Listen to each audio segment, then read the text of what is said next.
Hola, pues muchas gracias a todas por estar por acá. Muchas gracias a Casa Garita y Alexia por la invitación. La verdad es que espero únicamente que más que el hecho de que la charla que voy a dar hoy sea como muy informativa, pues sea como un punto en el cual podamos generar un montón de preguntas, ¿no? Em, Más que una charla informativa, me gustaría que la tomaran como una charla un poco, o más bien de corte reflexivo. Y bueno, empiezo por presentarme. Así brevemente, yo soy restauradora de bienes muebles de formación. Este, y después de esta carrera estudié artes visuales y mi línea terminal fue en fotografía. Pero bueno, esa no fue la razón por la cual hago lo que hago hoy en día, sino más bien como la línea que siguió mi carrera de restauración. En realidad yo me dedico a la conformación, la estabilización, la catalogación de acervos documentales y específicamente fotográficos. Entonces, bueno, el objetivo de la plática de hoy tiene que ver con valorizar, poner a su consideración el hecho de valorar a la fotografía, no únicamente como imagen, que es probablemente como lo, pues lo identificamos más, ¿no? Hoy en día en el ámbito contemporáneo, sobre todo a partir de finales del siglo XX.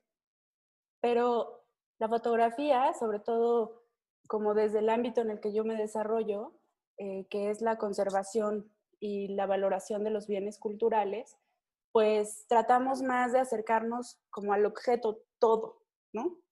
Entonces, voy a tratar de no ser tan dura en los conceptos que quiero vertir acá, pero pues sí que queden claros y que también quede claro que no es propiamente una sesión clase acerca de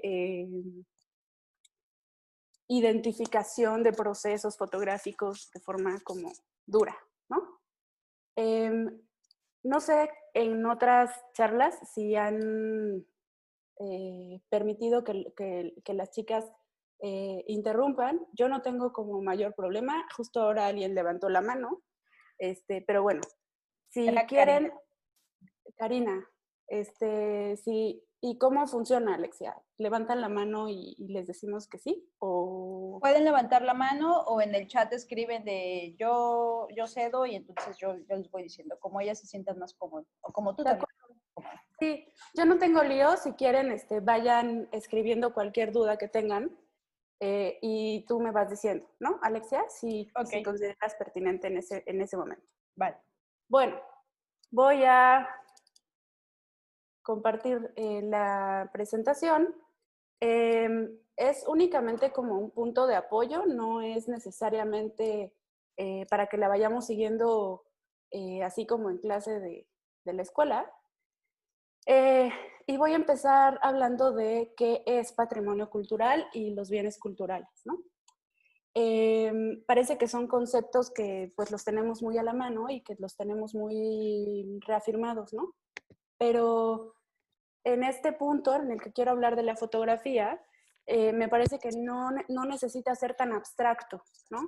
O sea, definitivamente el patrimonio es algo que sabemos todas, que venimos heredando y es parte de nuestra cultura y eso nos hace mmm, tener pertenencia de un círculo social. Cuando yo trato de explicarlo, a mí me gusta decir, por ejemplo, que nos imaginemos en el periodo paleolítico o algo así, ¿no? Cuando empezaron las civilizaciones y cuando el concepto de cultura todavía no estaba bien forjado, ¿no? Y entonces, pues resulta que había necesidades muy elementales.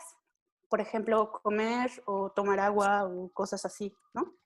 Pero que definitivamente había cuestiones que las hacían más eficientes, ¿no? Por ejemplo, tener un plato o un cuenco o algo en donde depositar agua o comida, ¿no?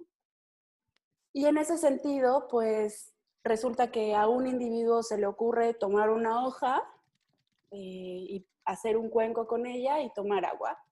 Pero a alguien más se le ocurre formar una pequeña vasija con lodo que se va secando al sol y ahí guardar algunos granos. Y después a alguien más se le ocurre ponerle una tapa para que los bichos no entraran. Y después a alguien más se le ocurre bruñirla un poco, ¿no? Para que fuera menos porosa. Y después alguien descubre que hay otro tipo de arcillas que son un poco más maleables y mejores para este fin. Lo que quiero decir es que estos saberes de cómo hacer las cosas o de cómo vamos forjando estos bienes, que pudo ser aquella primer vasija y finalmente, no sé, la porcelana china, son saberes que se fueron determinando por una herencia. No llegó alguien y de pronto dijo, a mí se me ocurre que esto puede ser un cuenco y luego lo seco al sol y después lo bruño y después lo horneo, ¿no? Fueron cosas que fueron como desarrollos y procesos que se fueron dando en esa cultura de forma gradual, ¿no? Y pareciera que para la fotografía es un poco lo mismo o mucho lo mismo. Todas sabemos que en la historia de la fotografía, pues desde los griegos ya se conocían los principios de la cámara oscura y los fenómenos físicos de la luz, ¿no? Que daban pie a las cámaras incluso de hoy en día, ¿no?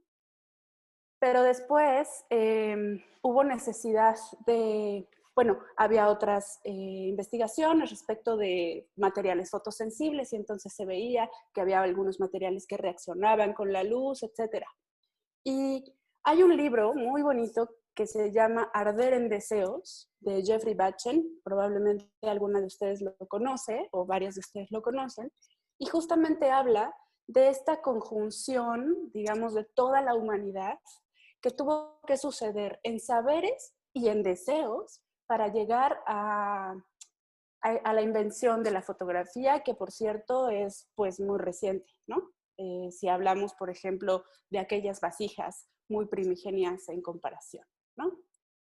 Y en este sentido también, pues, hablarles de que para mí, o para lo que yo entiendo como fotografía, no es nada más hablar de la imagen fotográfica. Todo lo que yo pongo en valor en la práctica que yo desarrollo tiene que ver también con el objeto fotográfico. Y les comentaba que esta sesión no se trata como de identificación de procesos fotográficos ni muchísimo menos, sino de que ustedes puedan identificar algunos de ellos que les parezcan interesantes para poder integrarlo a su obra o para poder reflexionar acerca de ello o simplemente para conocer un poco más. ¿De acuerdo? Ahora sí voy a compartir la pantalla. Perdónenme, es que soy como nueva en esto y ya me había explicado Alexia y pues nada. Sí, entonces, bueno, aquí les dejo digamos, la definición que nos propone la UNESCO para patrimonio cultural, ¿no? Es muchísimo más largo, pero este punto es el que a mí me gusta como saber más, ¿no? Que es que comprende las obras de sus artistas y también el conjunto de valores que dan sentido a la vida, es decir, las obras materiales y no materiales que expresan la creatividad de ese pueblo, la lengua, las creencias, los lugares y monumentos históricos, la literatura, las obras de arte y los archivos y las bibliotecas. Y en ese sentido también, pues la fotografía tiene mucho de esto, pero también mucho de tecnología, que parece un término un poco duro, pero no lo es tanto si lo pensamos, por ejemplo, en una extensión de nuestras capacidades humanas, ¿no? O sea, realmente, por ejemplo, un automóvil es únicamente hacer lo que hacemos caminando, pero más veloz, ¿no? Y la fotografía también puede ser un poco de ello, ¿no? Si piensan en Edward Muybridge, por ejemplo, pues eran acciones del caballo que el ojo humano no era capaz de ver y que al captar ese instante en la cámara, pues sí que podríamos atender a una posibilidad visual nueva, ¿no? Hay que entender que la fotografía vino a cambiar y a trastocar la forma en la que la humanidad se relacionaba con la imagen y con todos los demás, ¿no? Bueno, aquí es únicamente como todas las formas en las cuales determinamos que el patrimonio está dividido. Y después damos paso a las definiciones de cultura, ¿no?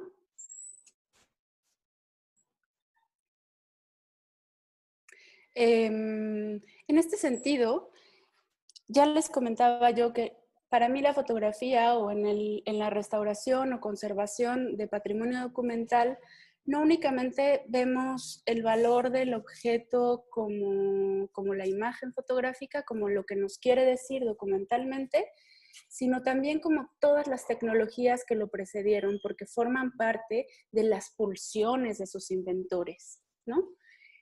Es decir, hoy en día sigue habiendo personas, fotógrafos y artistas que investigan acerca, por ejemplo, de los daguerrotipos, pero fue una técnica que cayó en desuso, de manera que traerla a la actualidad, pues es un reto muy grande y si estas personas no elaboran o no reflexionamos acerca de la posibilidad de perder este conocimiento, pues definitivamente que es un poco trágico o mucho trágico si lo hacemos desde. Ya entrando en el asunto de las identificaciones o de qué es una fotografía materialmente, pues básicamente y en general todas las fotografías se conforman de estos estratos. Un soporte que puede ser, dependiendo de lo que ustedes conozcan, que puede ser papel, metal, vidrio, eh, plásticos, nitratos, tela, ¿no? O sea, casi cualquier soporte de cualquier bien cultural tangible es factible de hacer una fotografía. Esta parte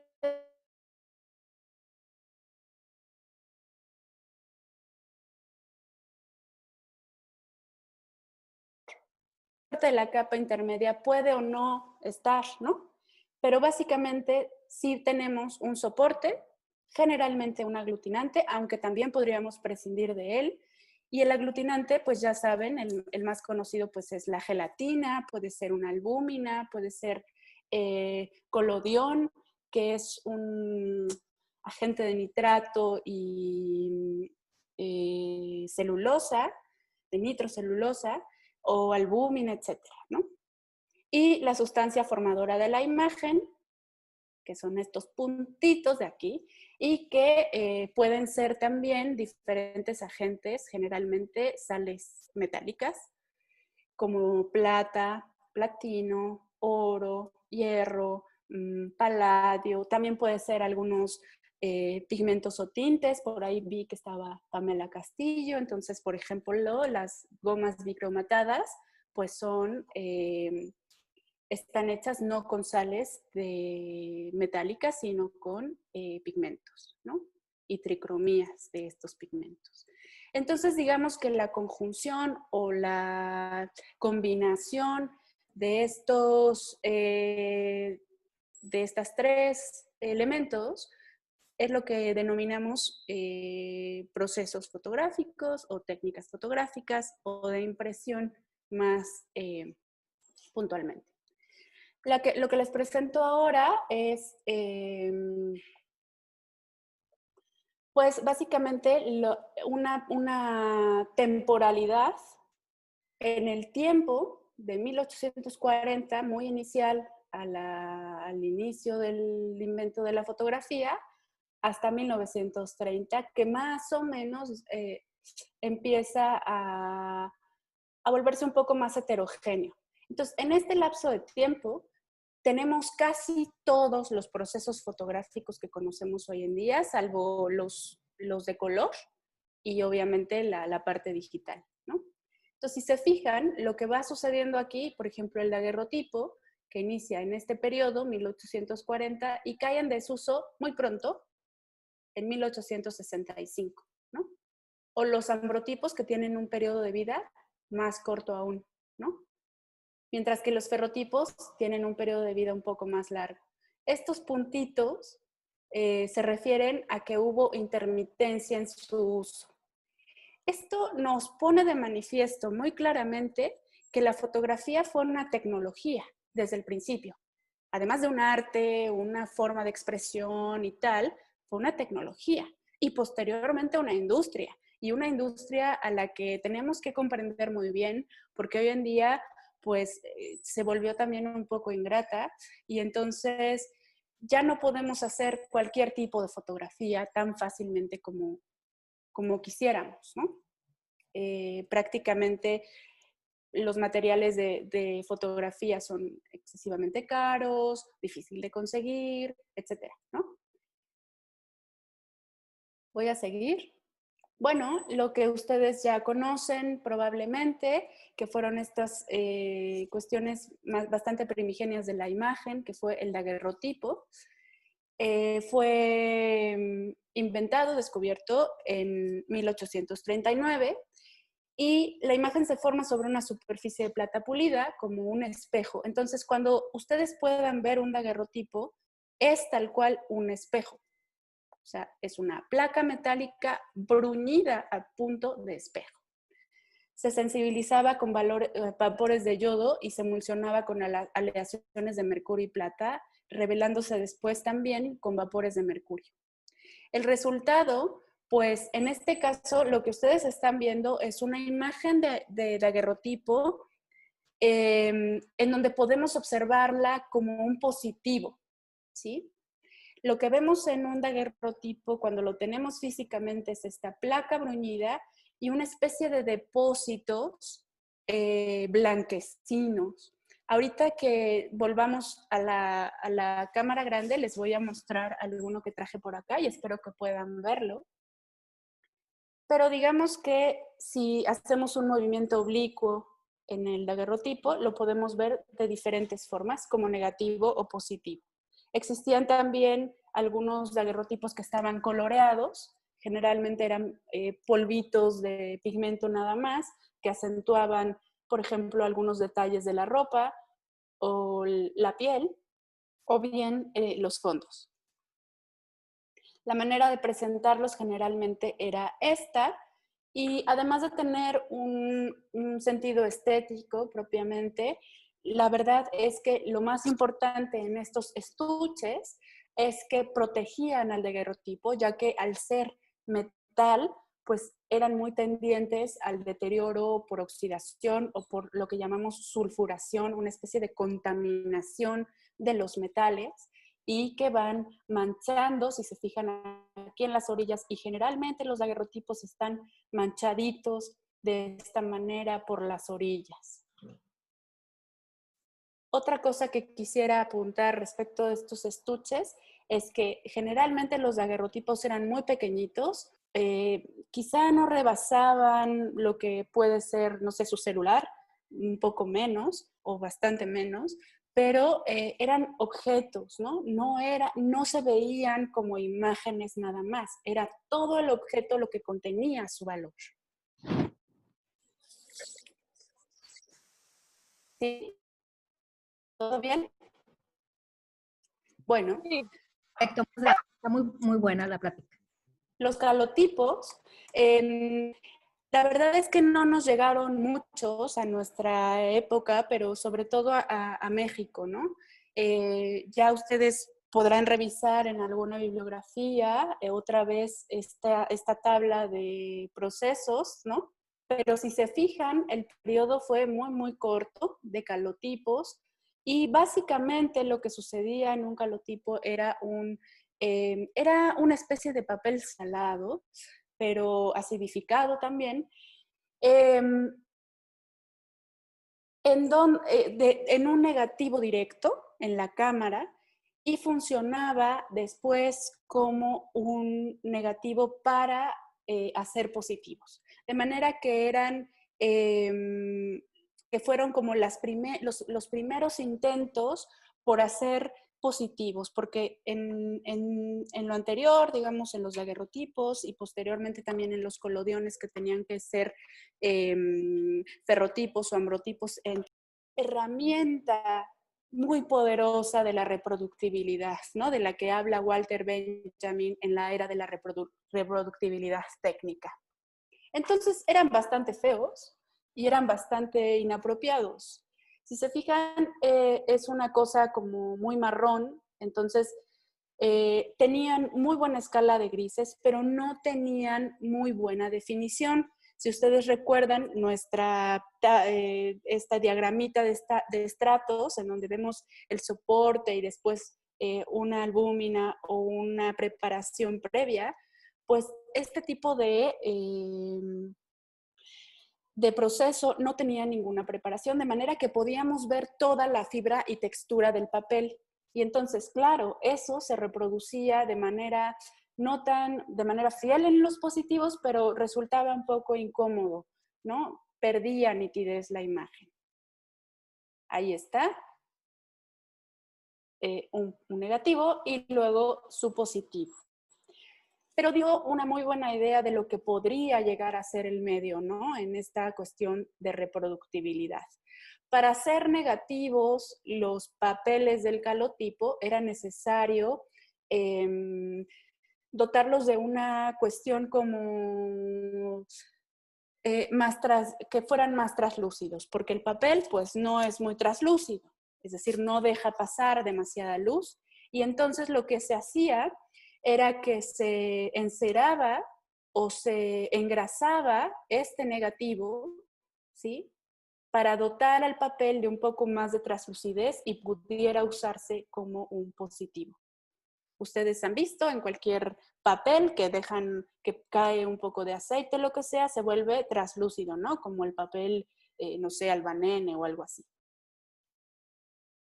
Bien, el papel salado tampoco tiene una preparación entre el soporte de papel y la sustancia formadora de la imagen, que en este caso sería sal, cloruro de sodio y nitrato de plata.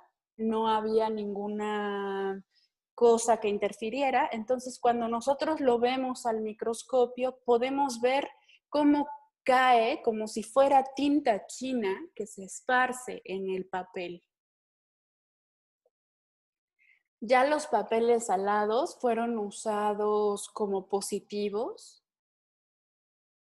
y bueno, tienen muchas veces esta tonalidad un poco marroncita, cálida, ¿no? Que tiene que ver híjole, con una cosa un poco compleja en la química, de cómo se forma la plata, de cómo se revela la plata, algo que llamamos plata fotolítica y plata filamentaria. Pero bueno, eso es un poco más complejo de explicarles. Si alguna de ustedes tiene un interés mayor en este tipo de temas, pueden escribirme y podemos compartir bibliografía con muchísimo gusto. Lo haré. Bien, la cianotipia pues seguramente es algo que ustedes reconocen muy bien, es muy popular porque además es de las técnicas más económicas y la razón es que no necesitamos plata para hacer una cianotipia, sino que se forma por sales de hierro, específicamente el amonio de hierro, ¿no? Entonces, esto también le confiere una tonalidad completamente distinta, ¿no? Completamente distinta a todo lo demás y es obviamente este color azul de donde deriva también su nombre, ¿no?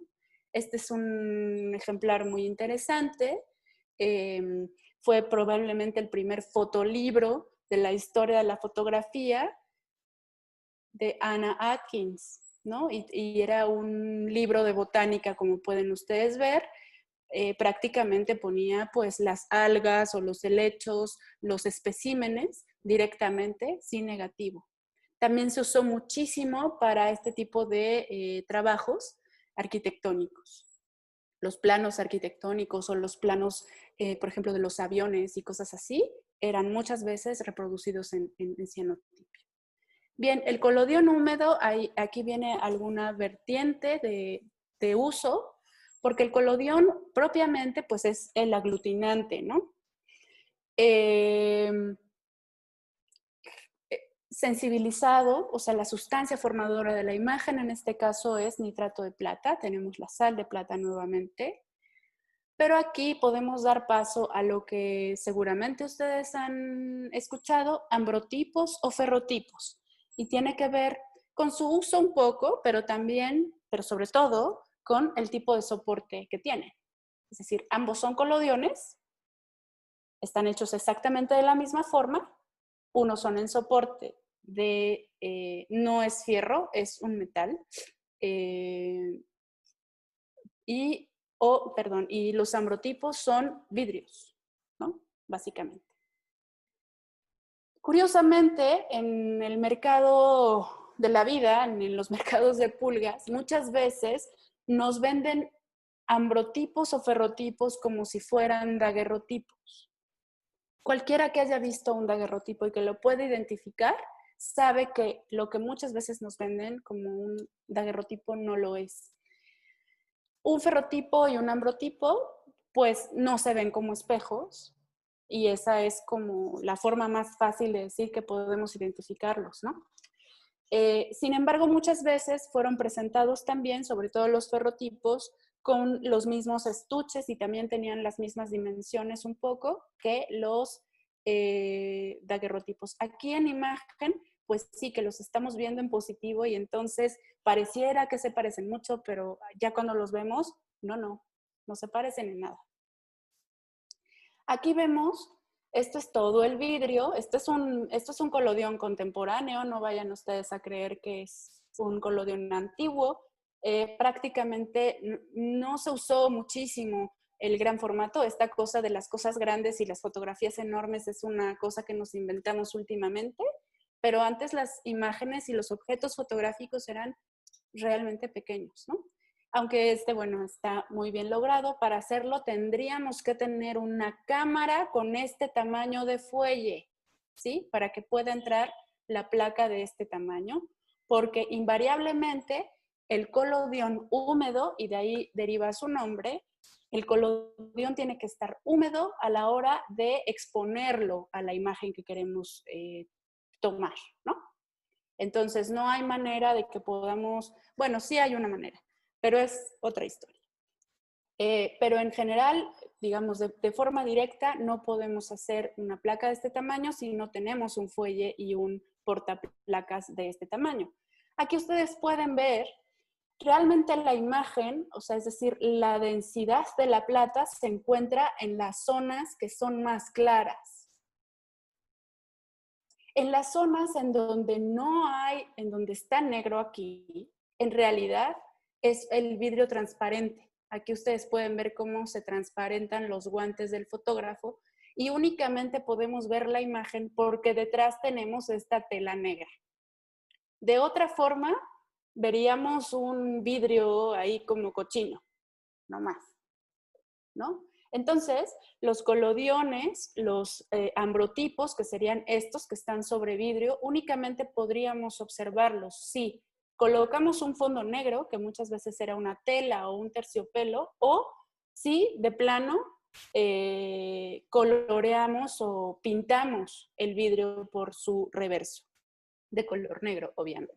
Bueno, aquí vemos, esto es el proceso de barnizado de un colodión, porque se tiene que barnizar. El colodión es, digamos, como si fuera un plastiquito y francamente que queda muy endeble una vez que se expone y se revela y todo ello. Miren, esto es lo que les decía. Si ven acá atrás, en donde no hay una superficie oscura que podamos contrastar, pues se ve así como un vidrio cochinito. Pero aquí, ya con el fondo negro, pues podemos ver la imagen. Si se fijan, entonces, es un negativo directo.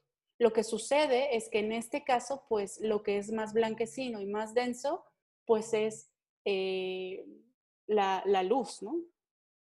Al contrario que en los negativos de placa seca o los negativos de gelatina. Esta la puse al revés, lo hice muy mal.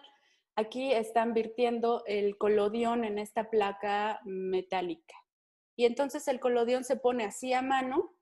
No había mucha forma de que los fotógrafos fueran a comprar, no estaban industrializados, aunque el colodión sí que se vendía así liquidito, pero los fotógrafos tenían que, en el momento en el que querían tomar la fotografía, vertir el colodión ya salado y preparado para exponerlo. Bien, ahora pasamos a la albúmina. La albúmina es muy interesante porque tiene muchísimas variaciones, su identificación no es tan compleja, sin embargo, sus peculiaridades sí son un poco complejas de discernir. En este caso, pues básicamente lo que varía es que tenemos como aglutinante eso, albúmina, que es una proteína que probablemente lo sepan, está en los huevos, ¿no? Y entonces, tal cual, para preparar los aglutinantes de albúmina, pues hay que tener montones de huevos, separarlos y prepararlos y salar las claras, ¿no? Para tener este aglutinante. Tiene algunas cuestiones interesantes porque fue una de las técnicas más usadas, más difundidas de toda la historia de la fotografía, ¿sí? Así se ve una albúmina al microscopio. Si se fijan, se ve pues un poco brillante y texturada. Vemos una buena definición, ¿sí? En la imagen. Y esta, bueno, está bastante estable porque también tenemos muy buenos negros y buenas transiciones de gris. Probablemente ustedes sepan todas estas tarjetas de visita, cabinet cards, ¿no? Cabinet card, card de visite, etcétera. Todos estos retratos, o la mayoría, fueron hechos ya sea en albúmina o en impresiones de collodion también, ¿no? Pero bueno, vemos que la tonalidad es un poco marroncita también, aunque la albúmina en realidad tiende a ser un poco más púrpura, más que café, café. Esto depende también mucho de los virados. La plata de la albúmina no es muy estable, de manera que posterior al revelado, digamos en el proceso del revelado, se solía, es muy común encontrar albúminas que estaban viradas a otro metal. De manera que lo más usado era el oro, también habría en platino, y esto les confería otro tipo de tonalidad, un poco más neutra o un poco más azulita, ¿no? Ahorita que les enseñe algunas van a poder ver las diferencias, que son sutiles, pero sí que son evidentes. Y esto, hagan de cuenta que teníamos la partícula de plata redondita y las sales de oro o las sales del metal más precioso con las que viraban, envolvían a la sal de plata y entonces la estabilizaban, se amalgamaban, ¿no?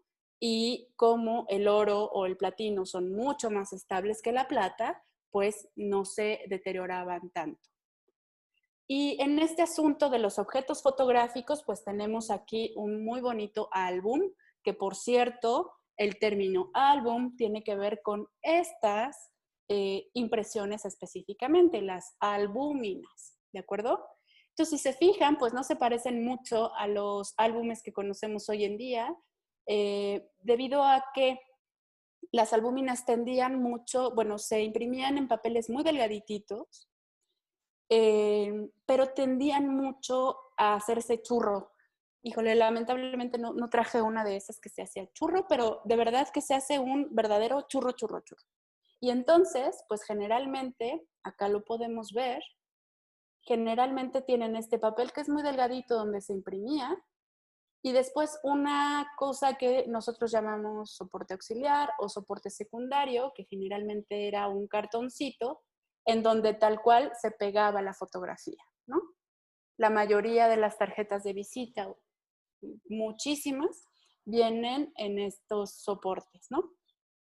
Y eso era pues para que no se modificaran, porque la albúmina es sumamente higroscópica, es decir, que absorbe muchísima humedad todo el tiempo y eso hace que se deforme muy fácilmente, ¿no?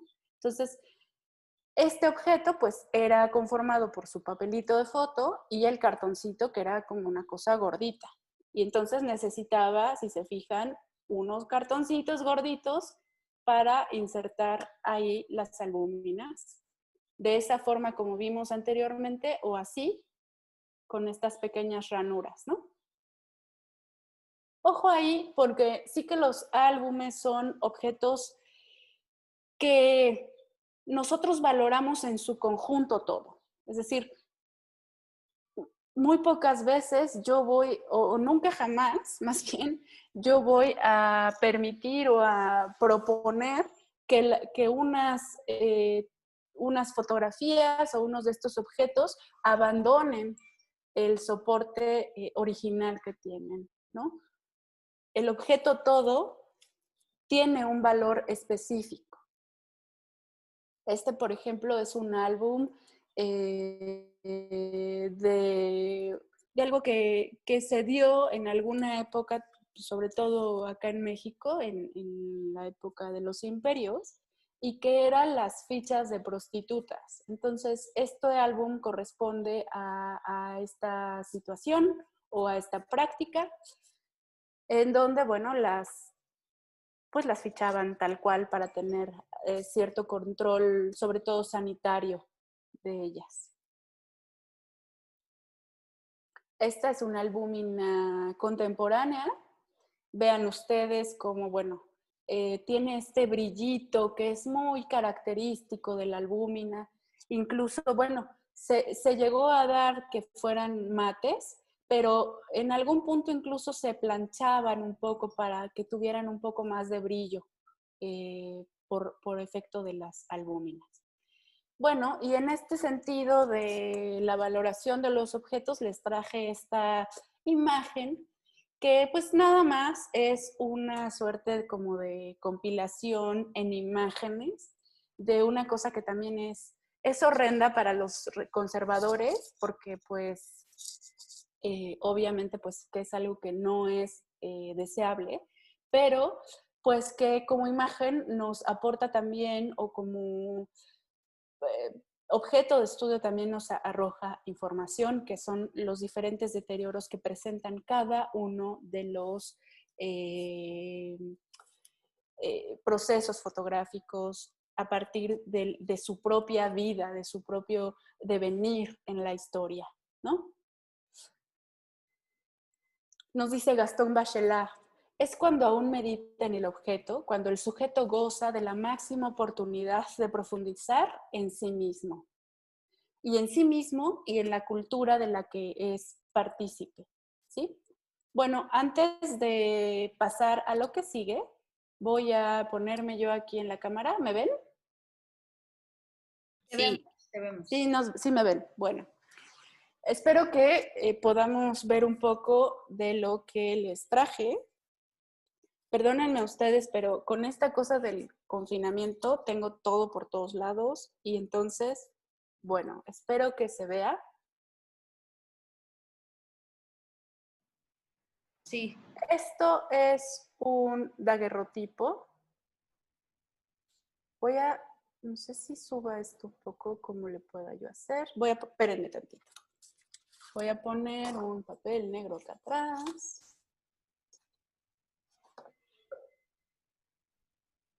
Híjole, no. Creo que ahí pueden ustedes observar mejor cómo yo lo voy moviendo. Está perfecto. Y ahí ven ustedes el espejo, ¿no? Ahí. Es un espejo, ¿sí? Que de pronto nos deja ver una imagen. A mí me parecen preciosos, me parecen extraordinarios objetos como tal. Si ven, es chiquitito, ¿ya lo vieron en mi manota? Es chiquititito, pero la imagen es extraordinaria. Cuando yo la veo en un microscopio, uff, el nivel de detalle es que no le pide nada a ningún proceso contemporáneo, ¿eh? Es extraordinario. Bueno, este es un daguerrotipo, no se les olvide, si no se ven como en un espejo, aquí ya los estoy viendo, si no se ven como en un espejo, no es un daguerrotipo. Olvídense. Bueno, ahora vamos a ver un ferrotipo. Los ferrotipos, sobre todo en Estados Unidos, no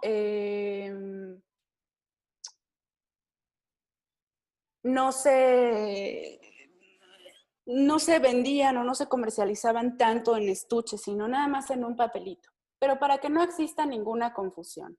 Esto es un ferrotipo. Pueden ver ahí el fondo del metal que es completamente negro y la imagen que es pues esta cosita como blanca que es el colodión propiamente, ¿no? ¿Lo ven? Este es un colodión o es un ferrotipo contemporáneo, es una compañera de aquí de conservación, Ana Laura. Espero que no me mate por estar enseñándoles aquí su fotito.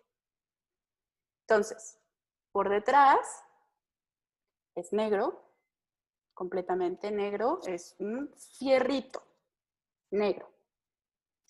Ahora bien, vamos a ver un ambrotipo.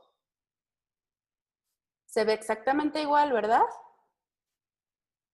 El fondo es negro y la imagen es blanca, ¿sí? Pero este vidrio es color negro. Acá me preguntan que cómo se ve el daguerrotipo por detrás. Bueno, el daguerrotipo por detrás se ve como una placa de cobre. Este ya está limpio. Para nosotros está limpio, pero igual ustedes dicen, pero qué cochinero es ese, ¿verdad?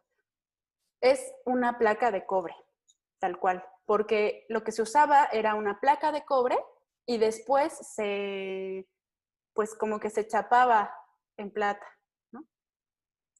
Ahora bien, ya vimos un ferrotipo también, vimos Nos están preguntando justamente, no entienden muy bien la diferencia entre ferrotipo y ambrotipo.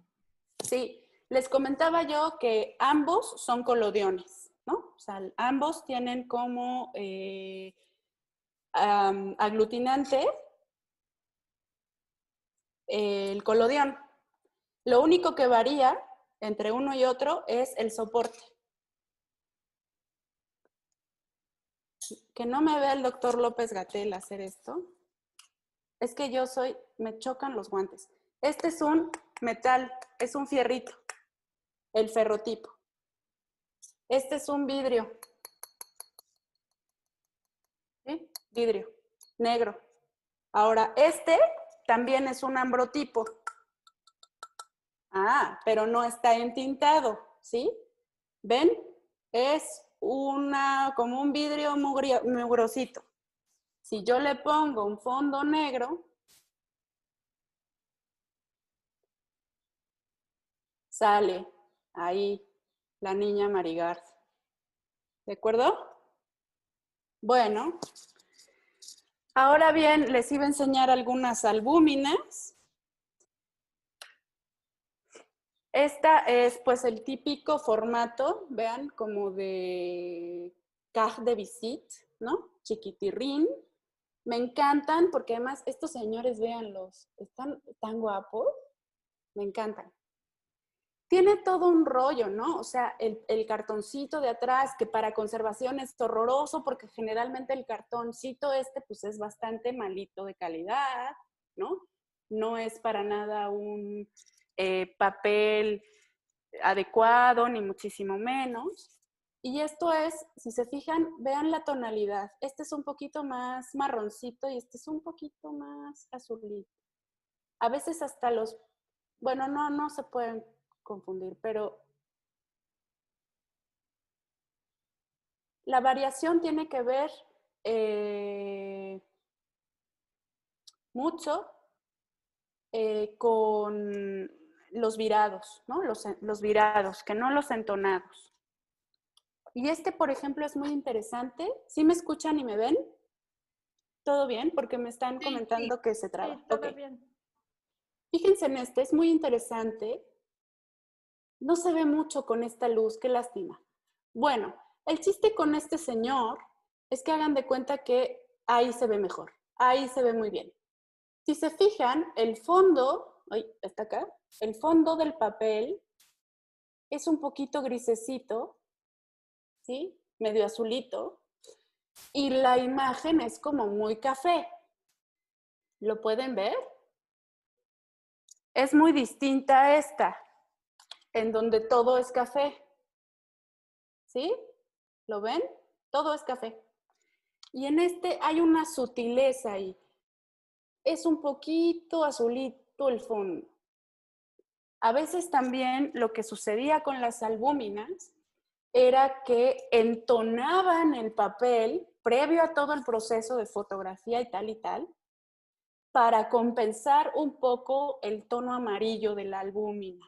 Porque ya de por sí, cuando ustedes hacen una albúmina, no hace falta que la expongan, ni muchísimo menos. Sale, se ve amarillito el papel, luego. Bueno, voy a responder algunas de las preguntas. ¿Sí quedó claro el asunto del ferrotipo y el ambrotipo?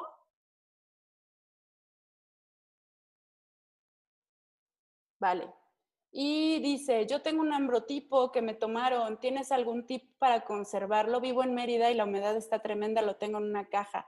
Mariana, qué bonito. Mérida tiene una gran tradición de ambrotipistas ahí con Valdemaro Concha. Me encanta su trabajo, explótalo. Ay, sí. La verdad es que sí es un poco complicado. La humedad, la temperatura son, digamos, siempre hay una situación bastante compleja y bastante determinante para la conservación de cualquier tipo, de cualquier proceso fotográfico.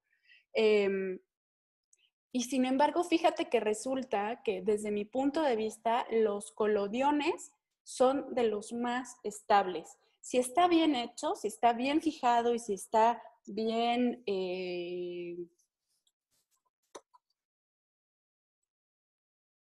barnizado, no tienes mayor problema.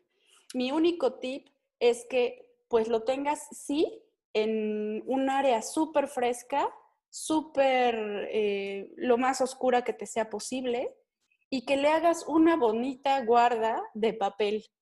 Por favor, Mariana, no le vayas a poner una guarda de poliéster. Prohibidas las guardas de poliéster, que son muy buenas en los fondos fotográficos y que se usan muchísimo porque es muy bonito que tengas tu funda transparente y que puedas ver el objeto. Sin embargo, son malísimas cuando no tienes condiciones de humedad relativa adecuadas. Pésima idea, ¿sí? Bueno, antes de, ya, ¿verdad? Ahí acabamos con las preguntas y ahora voy a Yo tengo una presentarles. pregunta, Ana. Ajá, sí. Eh, bueno, ¿en dónde podemos todavía hacer técnicas antiguas de fotografía? Bueno, hay varios lugares y a mí me parece un poco también que resulta que la gente como que se va especializando en algunas técnicas, ¿no? Por ahí les comentaba de Pamela. Pamela Castillo es experta en tricromías con goma bicromatada, sobre todo. En Taller Panóptico, en Ciudad de México, también con Patti Banda y Arturo Talavera. Ellos están investigando sobre todo el asunto del daguerrotipo con otra técnica que se llama Becquerel, que es muy interesante también.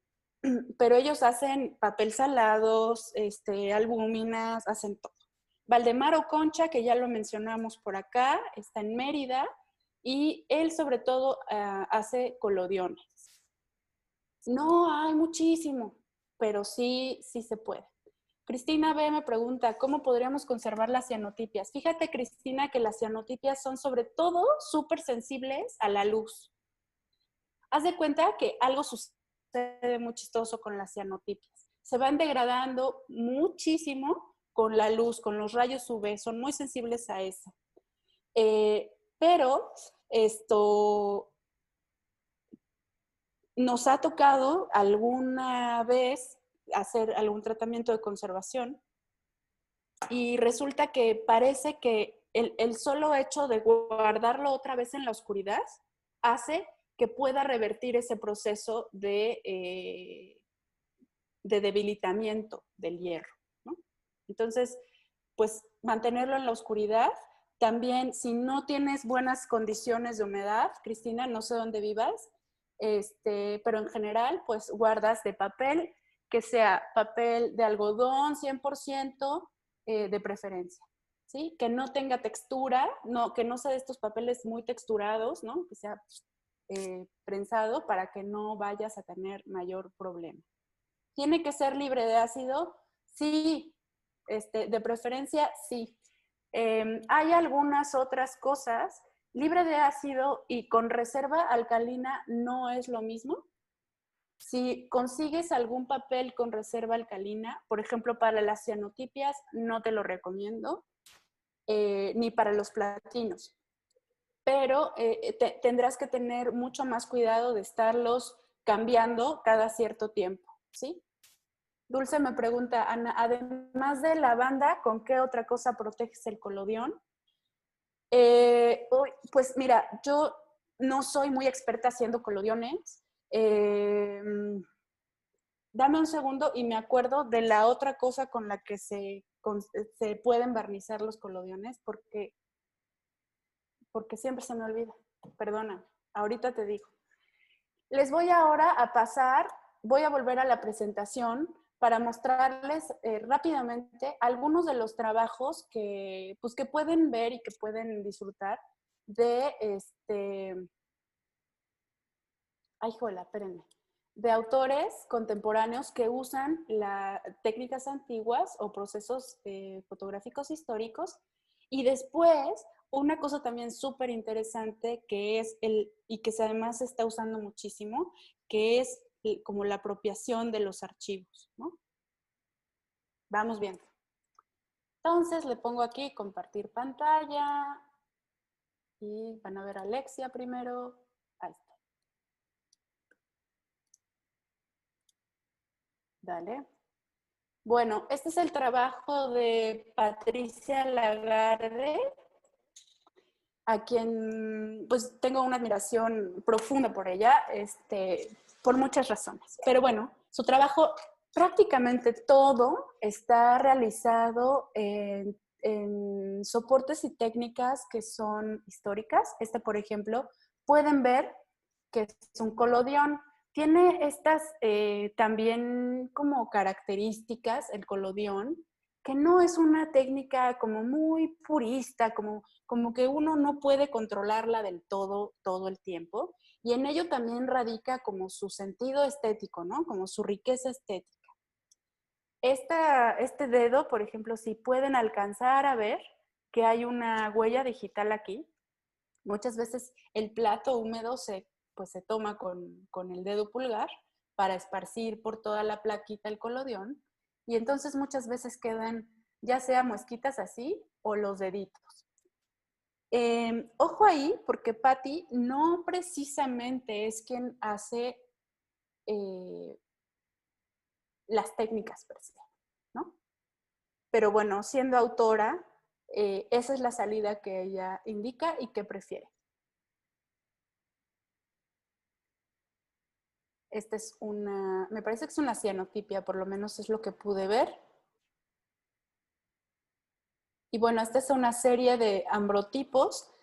No recuerdo cómo se llama, o ferrotipos, ambrotipos. No recuerdo bien cómo se llama la serie, pero yo le puse algo así como 100 objetos para representar al mundo y cuando se lo dije ella estuvo de acuerdo, entonces para mí así se llama y se friegan, ¿no? Fíjense que de hecho esta serie me parece que está hecha no sobre vidrio, sino sobre acrílico, ¿no? Entonces, bueno, que ya los autores pueden estar explorando otro tipo de, pues de soportes, ¿no? En los cuales no variaría mucho la técnica. Y fíjense cómo ella hace estas pequeñas como instalaciones. Estos son colodiones, ¿no? Bueno, todos estos son colodiones y por aquí hay un soporte de una, pues puede ser una diapositiva aquí adentro, pero por lo menos el soporte pues sí que es de una diapositiva, ¿no? Entonces ella tiene como una estética muy particular, siempre habla como de fenómenos muy específicos, muy echada hacia la literatura también. Y entonces, pues estas técnicas le favorecen muchísimo a la salida. Y no necesariamente que tienen que ser aquellas técnicas, ¿no? Por ejemplo, es un libro de artista, ella hace muchísimos libros de artista, y en este caso, estos son transferencias de instantáneas a color, de algunas que ya, por cierto, no existen. Entonces, ya, ahí quedó para la posteridad. Esta es otra artista, es muy conocida, se llama Sally Mann, con doble N. Es probablemente la colodionista más reconocida en todo el mundo. Y bueno, esta es una serie que se llama, ahorita les digo porque no tengo idea, no sé cómo se llama, pero bueno, es una serie de retratos, de autorretratos, ¿sí? En unas placas de colodión 8x10, ella solo hace colodiones enormes, 8x10 es un tamaño bastante grande, y vean cómo todas tienen como esta evocación así medio fantasmagórica, así. Evidentemente ella es una mujer rubia, ¿no? Pero si se fijan aquí tiene como se deja ver como una tez un poco más morena, y eso es porque el colodión tiene una particularidad. No es ortocromática, o sea, no capta toda la luz, ¿no? Entonces, dependiendo del subtono de piel que tengas, sales muy negra. Yo salgo negra completamente, como si fuera, no sé, de la Costa Chica. Vean, por ejemplo, estos efectos de los rayones. No sé, me conflictó un poco porque como están en diferentes sentidos, pero yo podría pensar incluso que es cuando mete y saca de la placa, pero no lo sé. Bueno, entonces tienen un sentido estético ahí bastante particular con Salimán y que mucho se lo da la técnica, si están de acuerdo conmigo, ¿no? Estas son otras imágenes de ella misma, de Salimán. Bueno, no les enseñé esto, está increíble. Espérenme, déjenme, me salgo tantito. Ahí estoy otra vez. Denme un segundo.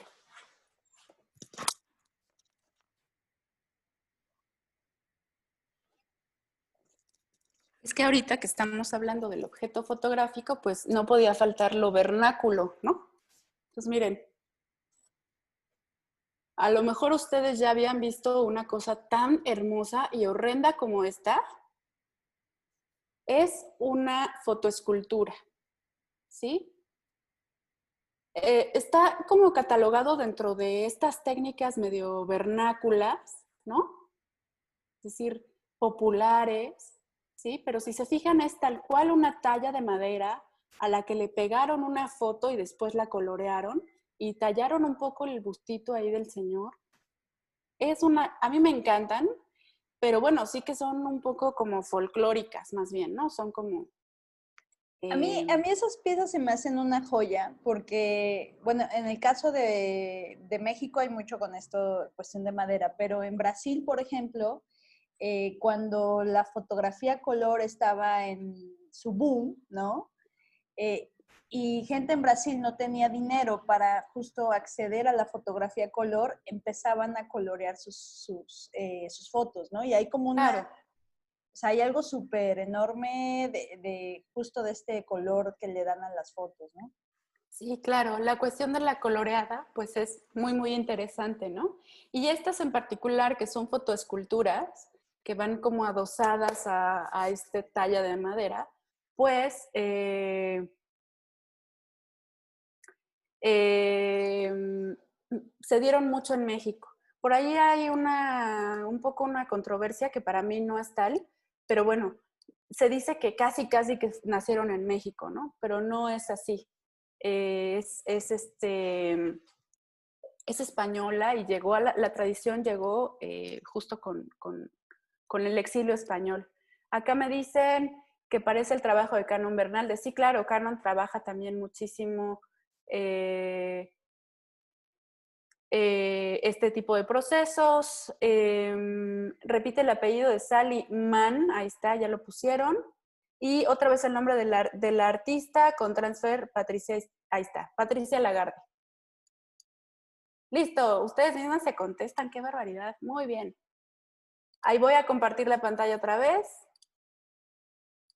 Bueno, entonces, estas, fíjense, son del doctor Lacra y son fotoesculturas. Hay un número de alquimia que tiene un artículo muy interesante sobre estos objetos, fotoesculturas, ¿no? Pero bueno, como ustedes saben, el doctor Lacra hace tatuaje, o sea, también es un artista del tatuaje, y entonces lo que agarró es apropiarse de estas fotoesculturas que sí son de época, por ahí de los años 40, y entonces pues les puso ahí a los personajes tatuajes, ¿no? O algunas otras intervenciones, por ejemplo, esta se llama algo así como Señor Descarnado o una cosa así. O esta que me parece espectacular, me encanta. Pero me gusta todo, o sea, me gusta el original y pues la apropiación, aunque tapó ahí al pobre señor. Y luego encontré también unas de Martin Parr, que bueno, él como en el statement del artista, de Martin Parr, pues habla de las fotoesculturas que las mandó a hacer a México y tal, ¿no? Pero obviamente, pues el fenotipo advierte mucho más como a lo que busca Martin Parr, ¿no? O sea, son gringos así. Vean esta, por ejemplo, que tiene que ver como con todo su trabajo, pues con estas personas así medio, no sé, como en statement gringo y ya, ¿no? Esta es la exposición de... ay, no dice, pero es Martin Parr. Oye, Ana, ¿tú sabes de un lugar donde hagan justo estas fotoesculturas actualmente? No estoy segura si en ese artículo de la revista Alquimia nombran, más bien se trata específicamente de un autor en Ciudad de México, ¿sí? En la revista de Alquimia en donde viene es, híjole, ahorita les digo, pero es específicamente de ese autor, pero yo no estoy tan segura de que ya se sigan haciendo estas cosas. Aunque bueno, pues aquí Martin Parr las mandó a hacer y parece que son más o menos recientes, ¿no? Bueno, esta es Cecilia Hurtado y dice fotografías anónimas de mujeres para confidentes. Cecilia tiene un trabajo muy pegado a la intervención, a la apropiación de archivo. O sea, lo hace muchísimo, lleva muchos años trabajando con ello y lo hace como desde diferentes lugares.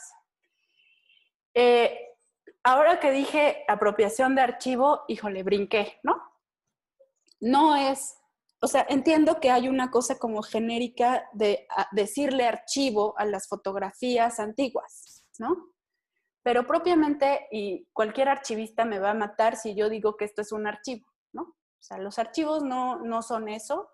Los archivos documentales son propiamente aquellos que se van conformando orgánicamente por el actuar de una institución o una persona, ¿no? Entonces, tomar una foto de aquí y otra foto de allá y otra foto de más allá, eso no es un archivo. Son fotografías antiguas que están intervenidas, ¿no? Más adelante vamos a ver algo que sí trabaja propiamente con un archivo fotográfico, ¿sí? ¡Ah! ¿Qué pasa? ¿Qué pasa? Este, por ejemplo, es pues una intervención también que hizo a sus fotografías familiares. Y entonces lo que hizo fue como integrarse ella, aquí está y aquí está, ¿no? En su álbum familiar.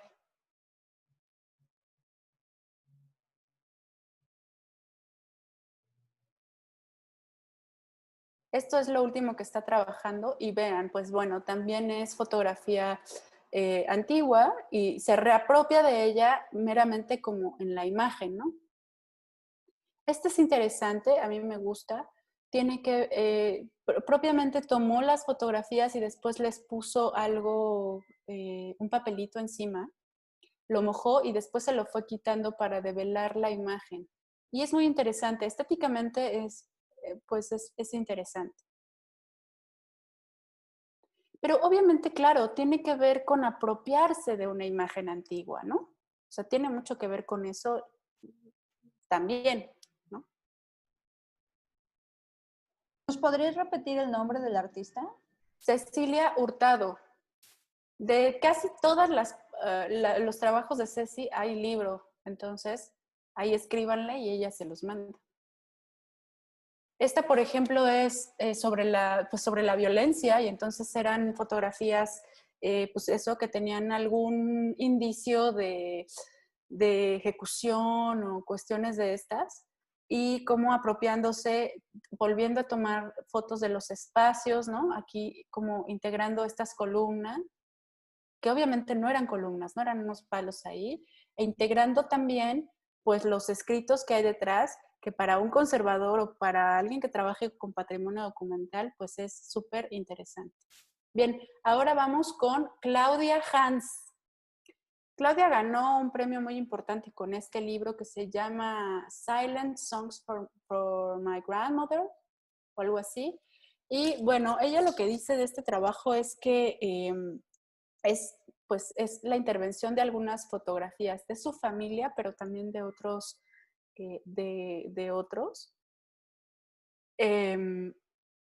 La intervención y apropiación también de un texto y habla pues, de la migración en general, de la migración de a México de algunos europeos y las razones, que en este caso, como pueden ver, pues fue la Segunda Guerra Mundial. Y entonces tomó fragmentos, aquí pueden ver, del texto, de alguien más también, y lo intervino únicamente para que dijera exactamente a lo que se refería la imagen, ¿no? Entonces es como una intervención doble, y una apropiación acá y una intervención del texto.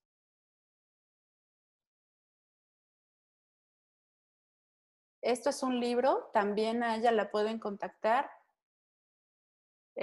y comprarle el libro, que además tiene un premio. Bueno, lamento mucho que de esta serie no haya muchas fotografías, porque es un trabajo que me parece muy interesante. El artista es Ricardo Sierra, es de San Luis Potosí. Y esta fue una obra seleccionada en la Bienal, híjole, no me acuerdo, pero me parece, no sé cuál es, pero de 2011 por ahí. Y bueno, tenía que ver con los espacios de la infancia de Ricardo Sierra, ¿no? Y entonces lo que hacía era tomar fotos de su archivo y reapropiarse de esos espacios nuevamente con una proyección y tomando una fotografía nuevamente, ¿no? Entonces aquí pueden ver, por ejemplo, la casa de sus padres, la proyección, ¿no? De una diapositiva ahí del álbum familiar y volver a tomar la imagen. Y cada una de ellas estaba acompañada pues como de una narrativa que tenía que ver como, pues, con ciertas evocaciones infantiles, etcétera, ¿no? Es muy interesante. Lamento mucho que casi no se conozca este trabajo. Bueno, esta sí es una intervención y una apropiación a un archivo fotográfico, el archivo de la Fundidora Monterrey. El trabajo está hecho por dos chicos, Lorena y Futuro Moncada, que son el colectivo Estética Unisex. Y entonces, bueno, ellos sí se apropian del archivo todo de la Fundidora Monterrey, no para intervenir con un discurso que estuviera fuera de ese archivo, sino que ellos hablan, el trabajo se llama 4 acciones: ascender, descender, o sea, como juntas; mirar, apuntar, también juntas; saludar, dar y recibir. Y tenía que ver con las relaciones de poder entre la clase política la obrera y la empresarial, ¿no?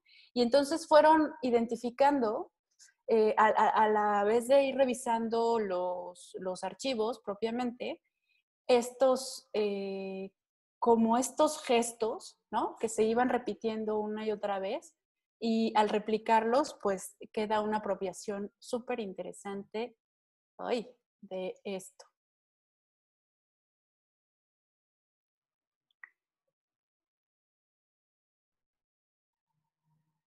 Hablan de que son los códigos de comportamiento que escapan al control del discurso y revelan ideales en los protagonistas, ¿no? Entonces hay toda una serie de todas las veces de saludar, ¿no? Ascender, etcétera.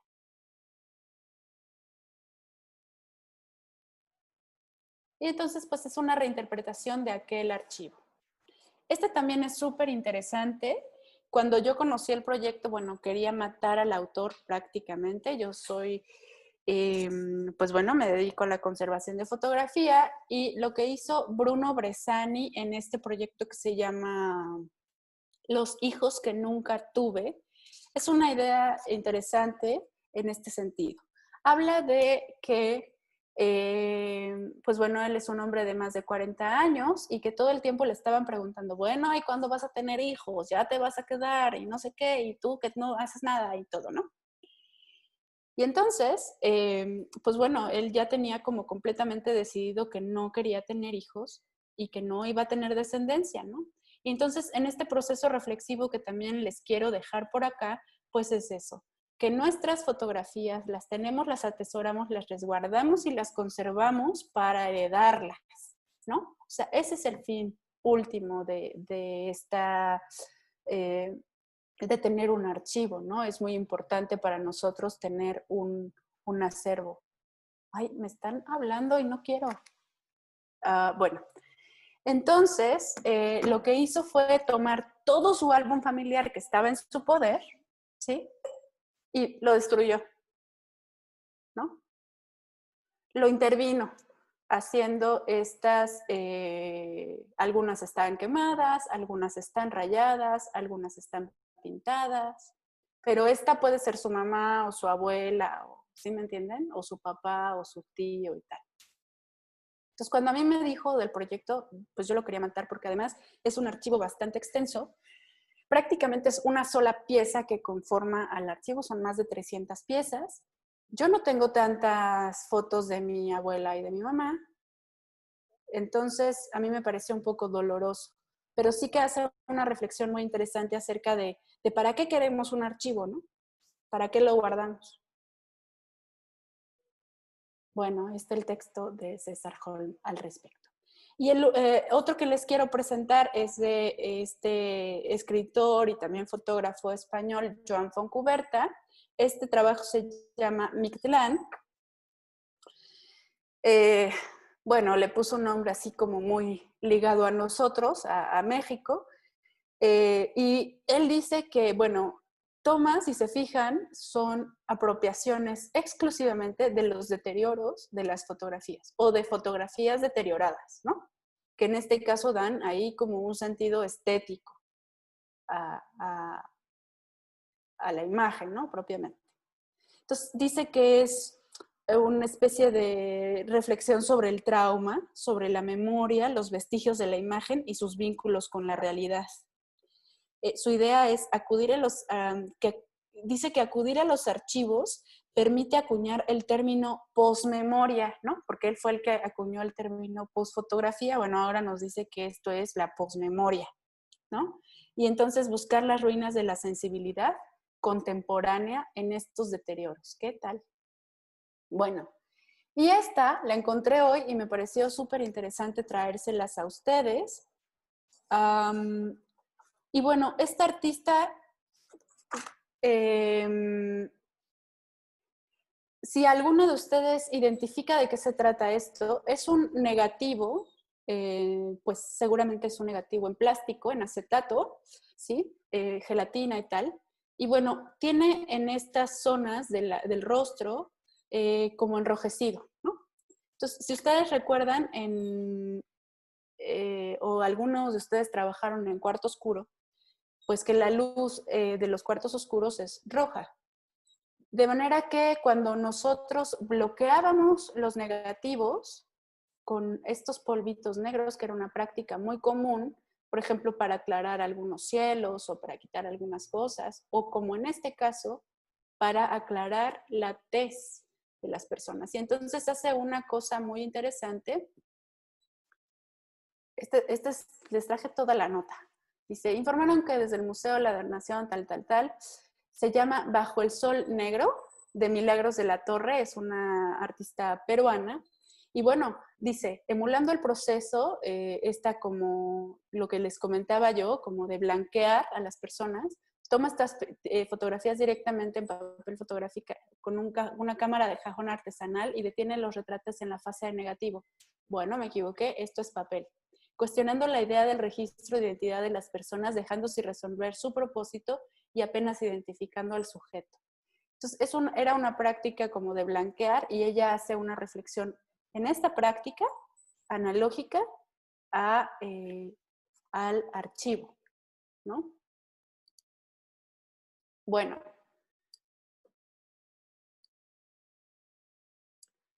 Pues por ahí queda ya la presentación. Espero que haya sido un recorrido interesante para ustedes desde esta cuestión un poco de valoración del objeto fotográfico.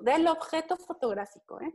Porque hay que decir, para terminar, que la fotografía, tal como cambió al mundo en el siglo XIX, ya no existe. Ya no los dijo Jan Fontcuberta, pero es un hecho. O sea, independientemente de que podamos replicar un ambrotipo, de que podamos replicar cualquier técnica fotográfica antigua, eso ya no es. Ya no es la industria que era, ya no es los temas que era, ya no es el choque cultural que fue, ya no es. Entonces, si de alguna manera queremos integrar a nuestros procesos creativos algo de archivo, a mí me encanta que de archivo, ya dijimos que no vamos a decir archivo, pero bueno, de fotografías antiguas, salvo que trabajemos algo como lo de estética unisex, ¿no? Que realmente cuestiona el archivo. Que integremos a nuestros saberes todo lo que implica el objeto fotográfico per se. Su técnica, sus dimensiones, lo que traen detrás. Todo es información, todo es rico y todo es interesante. Pues bueno, les agradezco mucho. Si quieren, no sé si tengan más preguntas. ¿Qué otros artistas trabajan con archivo fotográfico? ¿Te parece si podemos mandar como un correo con todas tus referencias visuales? Sí. Eugenia, ¿qué otros artistas trabajan con archivo? Sabes que esa reflexión no está tan hecha, ¿eh? Pero es más común que se trabaje con piezas sueltas. Muchos lo hacen sobre su archivo familiar o sobre su álbum familiar, ¿no? Lo que han compilado en sí, ¿no? Pero archivo no hay tanto. Voy a pensarlo y a recordar un poco más y seguramente que les podemos traer más. Y ahí les voy a poner cuál es cuál, porque ya vi que están un poco confundidas, no es cierto.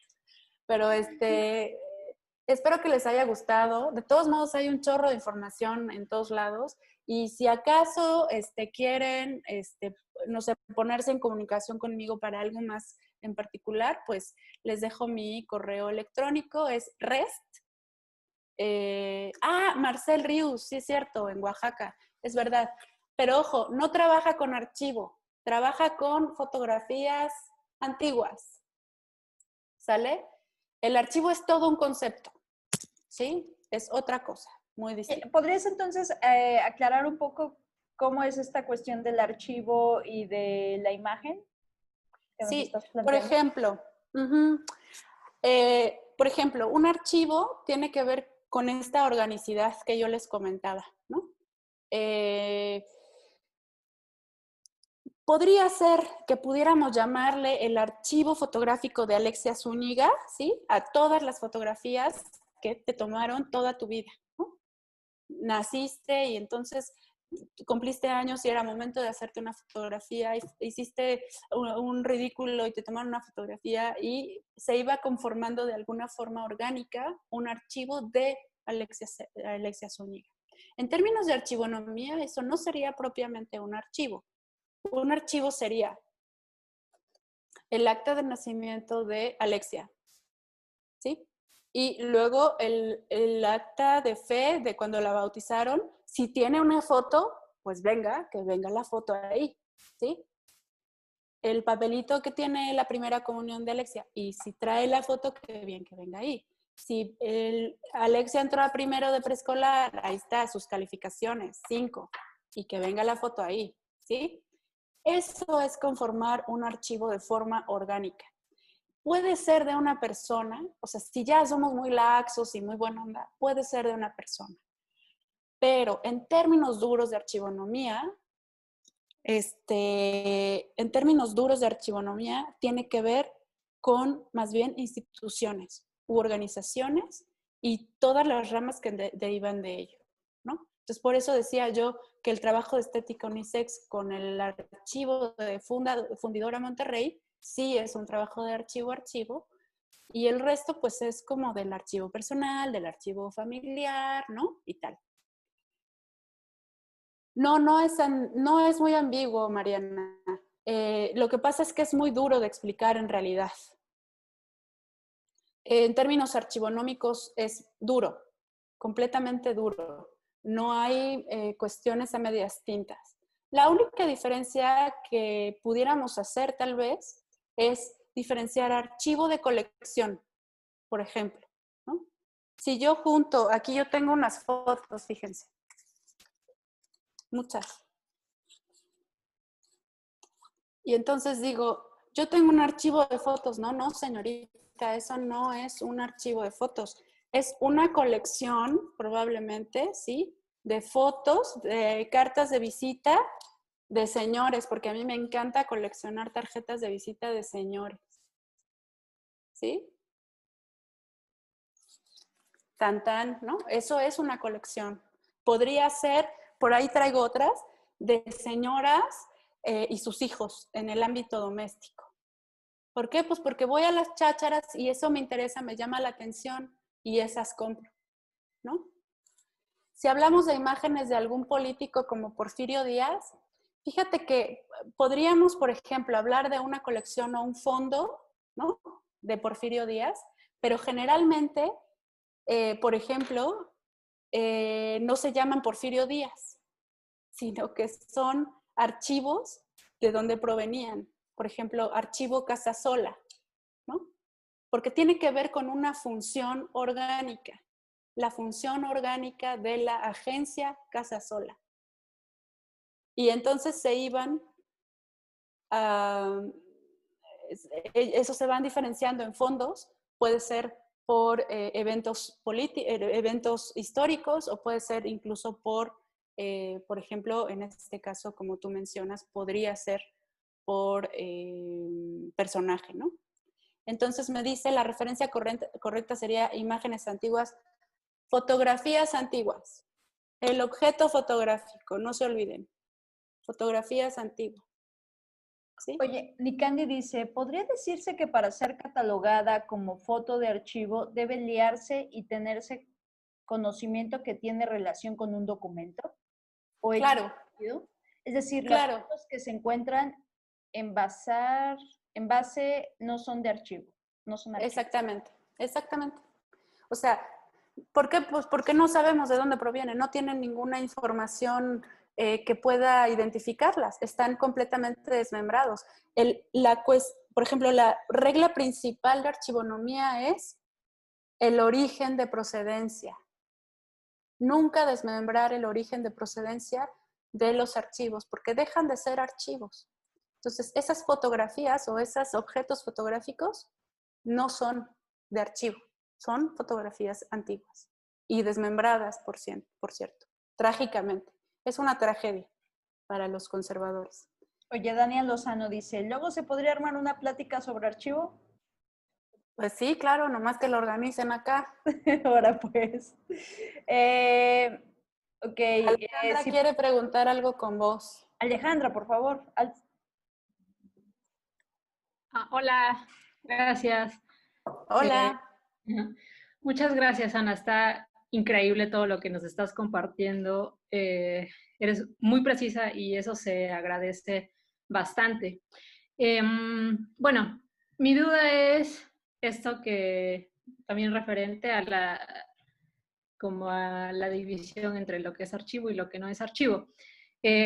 Mencionaba, o sea, a Marcel, ya después de haber escuchado lo de lo que, como la definición que hiciste de archivo, y específicamente lo menciono por una serie de fotos, que ahora tú me aclararás si es o no es archivo fotográfico, que vienen de un estudio que se llama Estudio Hernán en la Ciudad de México, ya no existe, según entiendo. Entonces, este estudio hacía, no en una sola sesión, sino como parte de su proceso, era hacer fotografías de vedettes. Y no sé si el fotógrafo ya falleció o no, pero el punto es que en algún momento la familia le vende justo a Marcel un acervo de, no sé, como 2000 negativos de vedettes, ¿no? Bueno, varios temas, entre ellos muchísimas como de vedettes. Entonces, no sé si en este caso sí aplica que sea o que no sea como un archivo por la manera en la que se fue como formando y por la temática, a lo mejor no tanto por la temática, sino como por el lugar del que procede. Tú dime. Gracias. Sí, pues tú lo dijiste. Tú me dijiste que era un acervo, ¿no? Propiamente dicho, eso sería un acervo. Francamente, tendría que indagar específicamente justo cómo fue elaborado, si están todas las imágenes, si puede denominarse en términos de colección, ¿no? O de fondo, o sea, si en ese archivo, por ejemplo, que se formó de forma orgánica en la foto, en el estudio fotográfico, había una intención.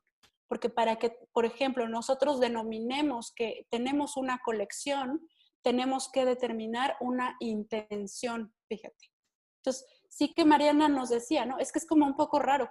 Sí, porque tiene que ver no nada más con los objetos propiamente, sino lo que nos indujo a hacerlos o a tenerlos o a resguardarlas, ¿no? Entonces, no te sabría decir muy bien, o sea, para determinarlo propiamente habría que ver todo el archivo. Ahí te voy, ¿no? Ya, muchísimas gracias. Alejandra, muchas gracias a ti. Oye, explotaron las preguntas. ¿Quieres que te las Sí. lea o las lees tú? Tú. Okay. Dice, me interesa bibliografía. ¿Ahí vas?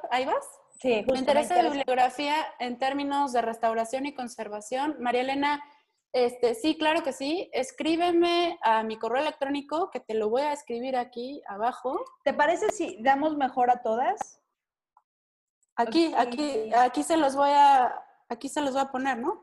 Sí, pero también si damos ese, o sea, si me mandas la información y si quieres yo se los mando a ellas y además que también... Es que, ¿sabes qué? O sea, está bien, nomás que son cosas bien aburridas.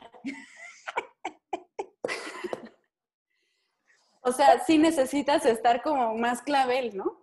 Porque son cosas muy técnicas. Entonces, escríbanme ahí las que de veras vayan a leerlo. Porque no, o sea, son como cosas muy técnicas y todo esto. Escríbanme y con confianza ahí les mando un WeTransfer o alguna cosa así, ¿sale? Okay. Luego dice, me gusta la dicotomía de archivo y objeto fotográfico. Claro, pues hay que ser un poco más reflexivos, ¿no? Porque ahora todo es imagen, imagen, imagen, imagen. Y no, o sea, podríamos ser un poco más reflexivos acerca de la fotografía per se, ¿no?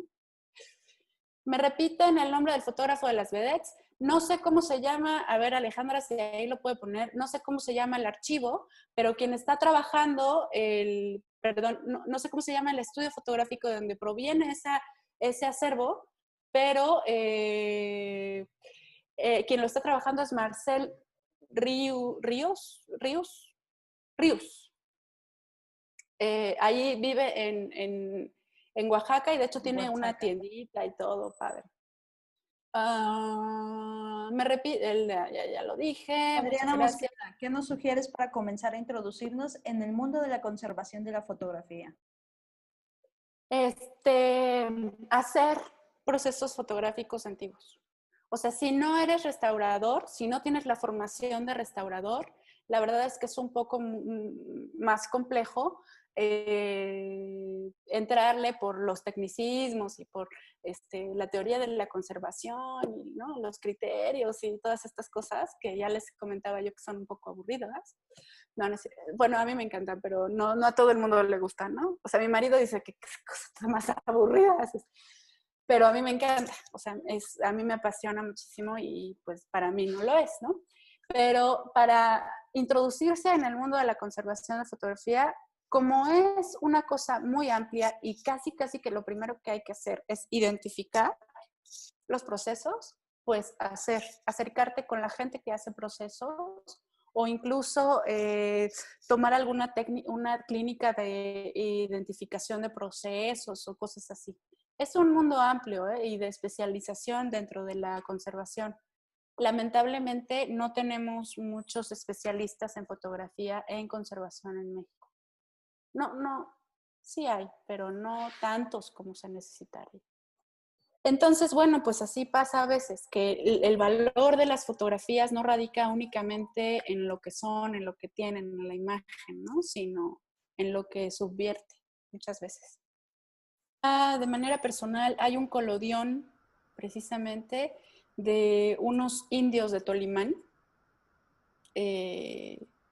otomís, que es preciosa, que además es la más antigua del estado.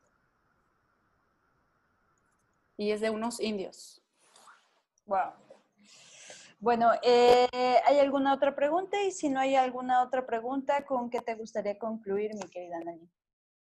Bueno, pues otra vez agradeciéndole a todas ustedes. Escríbanme, de verdad. También por ahí, por el Facebook, estoy como Analí Núñez, por si, como que, no sé, cualquier cosa con los correos electrónicos. Y pues yo me divertí mucho, espero que ustedes también y espero que haya sido de utilidad, informativa, pero sobre todo como para hablar de otra cosa que no sea la imagen fotográfica, que bueno, que sí que podemos hablar de la imagen fotográfica tanto como quieran, pero bueno, esta es otra jiribilla y otra vuelta. Muchas gracias, Alexia. Gracias a todas y hay una duda. Yo tengo una duda de conservación de fotografías antiguas en papel fotográfico. Y esa nos las da Mariana. Dinos, Mariana, si quieres prende tu micrófono. Hola, ¿cómo están? Hola, Mariana. Aquí molestando. Oye, lo que pasa es que, fíjate que yo estuve trabajando con comunidades mayas. Sí. Y muchas de las personas pues, me veían a mí como la fotógrafa, entonces me daban sus archivos familiares, bueno, sus fotografías, ya me hice bolas. Pero bueno, entonces muchas de esas fotos yo las escaneé y se las reimprimí en un mini labs para que las tuvieran quizás un poco más de tiempo, ¿no? Sí. Pero siempre me quedó esta duda si realmente estaba haciendo yo un bien con estos archivos o si los estaba yo dañando, porque claramente pues son de diferentes tiempos y cada una tenía sus propios deterioros y demás. Y pues sí, es esa mi duda, o sea, ¿qué tanto vale la pena hacer esto, no? Escanearlas y si les afecta el escáner a este tipo de imágenes, ¿no? Claro. Bueno, ahí hay dos respuestas, Mariana. Una, no te puedo como decir a ciencia cierta si el escáner les dañó. Definitivamente hay, dependiendo del estado de conservación de las piezas y también del proceso fotográfico del que se trate, puede o no dañar. Digamos, hay una afectación, definitivamente, no es lo más recomendable, pero vamos, o sea, no es tan grave. Y ahora que estamos en tiempos de COVID, fíjate que ayer la conferencia de prensa que se trató de usar o no usar cubrebocas. tiene que ver un poco con la pregunta que me haces, o más bien con la respuesta que te quiero dar. Porque resulta, a mí me ha tocado muchísimas veces que un cliente o alguna persona me dice, tú escanéamelo porque yo ya no quiero esto, ya lo quiero tirar. Entonces mejor escanéamelo y dámelo en una USB y ya, porque quiero guardar las imágenes, ¿no? Entonces, ¿qué está sucediendo? Que no es malo que escaneemos las imágenes, que las digitalicemos y que después las imprimamos y se las demos a la gente. No es algo que per se las deteriore, pero puede dar pie a que las personas prefieran tener esta impresión mucho más endeble que la original, por cierto, porque estas eran buenísimas, de buenísima calidad, como lo que se hacía antes, y no así las de Minilab, Mariana. Entonces, digamos que no es una mala acción, pero en términos como técnicos no se recomienda hacer nada, ninguna de estas prácticas. Es una práctica un poco, pues que no se recomienda, ¿no? Porque te digo, la gente podría pensar que ya tiene la fotografía nueva. Y por eso es esta plática precisamente, ¿no? Para revalorizar el objeto fotográfico todo, la técnica, lo que ya no está, su pátina, la pátina, esta cosa que se va como envejeciendo, eso también es muy valioso, ¿sí? Claro, o sea, sí te entiendo, perdón, pero me causa un poco de conflicto porque, claro, tú ves ese valor, o sea, como conservadora, y también nosotras quizás esta parte de la fotografía, ¿no? Pero ¿cómo le explicas eso a una persona que solamente ve el recuerdo o de alguna persona que fue fotografiada y que realmente no se fijan en dónde está tomada la foto, ni el soporte, ni nada de eso, ¿sabes? O sea, ¿cómo le puedes dar más vida a eso? O sea, teniendo en cuenta el archivo, el valor del archivo, tú como fotógrafa, pero ¿cómo se lo explicas a una persona de una comunidad que no ve eso, que lo único que quiere conservar es la foto de su mamá, que ya se murió hace 100 años, ¿no? O sea, algo así. O sea, me cuesta trabajo, pues. Fíjate que mucho del trabajo de la restauración en general, no nada más en fotografía, es hacer una labor de divulgación. O sea, y en fotografía se da muchísimo porque son cosas que tenemos en la casa y que parecen como muy cotidianas, Mariana. Pero así tal cual como te lo estoy diciendo, así tal cual, lo he dicho una y mil veces.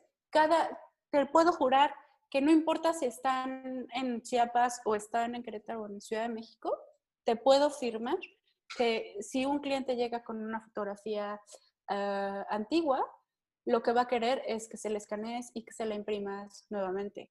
Por eso hay tantos estudios que pululan y que dicen restauración de fotografía, ¿no has visto? Y que la escanean y le ponen así cosas horribles en el Photoshop y ya está restaurada, ¿no? Y evidentemente eso no es una restauración, ¿no? Evidentemente no. O sea, no tu se consejo trata de eso. entonces sería buscar algún fondo que pueda hacerse responsable de estos archivos para darles un resguardo. Sí puede ser, si de verdad se está seguro de que se ha llegado a las últimas consecuencias o instancias con las familias.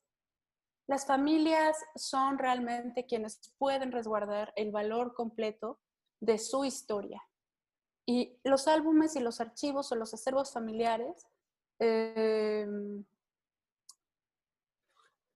digamos, son para eso, para usarse y para heredarse y para darles valor en uno mismo y en la familia que la integra, ¿no? Claro que pueden ser valoradas socialmente, por supuesto, posteriormente.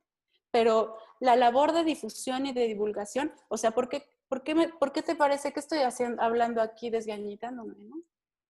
Por eso, vale, porque me interesa muchísimo que ustedes, como profesionistas de la fotografía, tengamos en cuenta, ¿no? Pensemos en los criterios en los que vamos a acercarnos a la fotografía toda, a valorarla toda, como es toda en su historia. Agradezco eh, tu pregunta, Mariana, y espero haberla contestado hasta cierto punto. Mi consejo es tratar de convencer a la gente. Ok. Así, Este es mi consejo, tratar de convencer. Y el conocimiento hace, ¿eh? El conocimiento hace, tal cual. No, pues te agradezco que me des esta perspectiva que es completamente distinta a la que quizás yo pensaba que era la adecuada. Y sí, pues sí, te agradezco tu perspectiva. Me das otra idea de qué transmitir con eso, con ese valor, pues, ¿no? De la fotografía. Gracias, Mariana. Vamos a ti y a ustedes. Gracias. Dice Ruth. Dice Tamara, yo tengo una foto de mi mamá de 1930 a color. No estaba a color, Ruth. No creo que haya estado a color, Tamara, estaba coloreada. Pintada, ¿no? Ajá. Y luego dice Ruth Torres, que le hago una fotografía antigua que tiene hongos. Oh, no, por favor. La tengo que alejar de todas mis demás fotos, ¿verdad? Ruth, escríbeme y te digo, por favor. Eugenia, entonces, ¿cuál es el proceso para trabajar con fotos antiguas cuando las quieres intervenir, trabajar con ellas y no hacer lo que Bressani les hizo a las suyas? Bressani está loco, pero pues bueno, de eso se trataba, ¿no? Oye, pero es muy difícil esto de quitarle los hongos a una fotografía, para que lo expliques aquí. No es muy difícil. Lo que pasa es que hay que ver caso por caso. Somos como doctores, ¿no? O sea, no vemos enfermedades, vemos enfermos, así como los doctores. Sí, Ruth, acá te lo vuelvo a poner, rest. Ok. Luego dice, entonces, ¿cuál es lo de Bressani? Pues es que, haz de cuenta, Eugenia, que Bressani justamente lo que quería era destruir el archivo. Esa era su intención, porque pues como ya no iba a tener hijos, pues ya no le importaba nada en la vida. Y tal, lo que hacen en general los demás artistas, por ejemplo, muchas veces, por ejemplo, ahorita estoy asesorando a una chava que se llama Viviana Beltrán, y ella tomó fotos de archivo, pero son del Sistema Nacional de Fototecas, o sea, son archivos pues, de la nación y obviamente ni siquiera le van a prestar el archivo original. Entonces lo que va a hacer es intervenir el archivo digital que le vendieron, ¿no? Claudia Hans también, pues digitalizaron los acervos o los archivos que ella, los álbumes o lo que sea que haya tenido que hacer y después hizo las intervenciones, ¿no? Muchos hacen reproducciones. Uh-huh. Aquí no sé cómo hacerle. Ya vi. Nos mandaron una foto, de hecho. Dice, esta foto la tomaron y después tiraron la original. Es de mi bisabuela. Sí, es una cosa muy trágica que sucede. Yo veo fotos así en plata gelatina y me quiero morir. Y este es el caso. Por lo pronto, Ruth, como dice Dulce, separar de las demás. Ponlas así, aunque sea en una hoja bond de las de imprimir, hazle un sobrecito mientras platicamos y sepárala de las demás. Yo también tengo una de mis bisabuelos. Pues es que todos tenemos. Y por eso vengo a darles esta charla, porque todos tenemos cosas increíbles en nuestra casa. Y ¿no? O sea, en la casa del herrero, no, aquí no se vale que seamos de asadón de palo. Tenemos que tener bien en línea y estudiados y catalogados nuestros archivos, nuestros álbumes familiares. Por ejemplo, sucede, ¿no? Que pasa una generación, van al álbum familiar y ya no saben quién es quién. Pregúntenle ahora sí que a la más viejita de su casa, quién es quién. Y van a ver qué hermoso, porque todo eso se sucede ahí, ¿no? Para valorarlo, para saber de dónde venimos. Bueno, si no hay alguna otra pregunta, tardé bastante. Oh, Dios. Sí, Ruth, escríbeme porque ya me diste miedo. Oye, te agradecen muchísimo, Analí, por todo. Dicen que está súper preparada. Felicidades y buena vibra. Muchas gracias por todo. Y bueno, Analí, yo no sé cómo le habían pasado las demás, pero yo un poco sí me voy con preocupación sobre mi archivo fotográfico, ¿no? Sí, de mi qué álbum bueno. familiar. Pero también me gustó muchísimo justo creo que estamos tan ensimismadas en hacer y hacer imágenes que no nos damos cuenta justo de todo lo que está atrás de nosotras ya hecho, ¿no? Claro. Que merece también su cuidado, ¿no? Y su procura, justo porque habla también sobre nosotros, sobre nuestra mirada. Muchísimas gracias a todos, muchísimas gracias, Analí. Eres una rockstar en todo.